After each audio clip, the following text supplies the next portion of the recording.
एक बहुत बड़ा और घना जंगल था। वहां एक नन्ही सी चिड़िया रहती थी जिसका नाम चीनू था।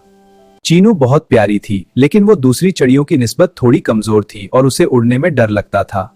जब भी तमाम चिड़ियां ऊंची उड़ान भरती, चीनू डर के मारे किसी निचली शाख पर ही बैठी रहती। इसे लगता था कि अगर इसने ज्यादा ऊंचा उड़ने की कोशिश की तो वो गिर जाएगी।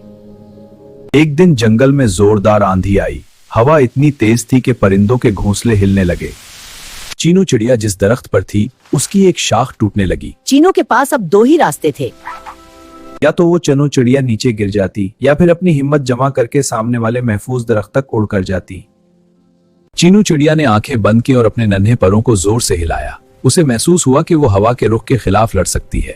चीनू ने हिम्मत नहीं हारी। उसने पहली बार अपने परों को इतनी ताकत से चलाया कि वो तेजी से ऊपर की तरफ उठी। चनू चिड़िया न सिर्फ महफूज दरख्त तक पहुंची, बल्कि उसे एहसास हुआ कि वो तो बहुत ऊंचा उड़ सकती है। जब आंधी रुकी तो बाकी परिंदे चीनू की बहादुरी देखकर हैरान रह गए। वो चीनू चिड़िया जो कभी एक शाख से दूसरी शाख पर जाने से डरती थी, अब आसमान की बुलंदियों में घूम रही थी।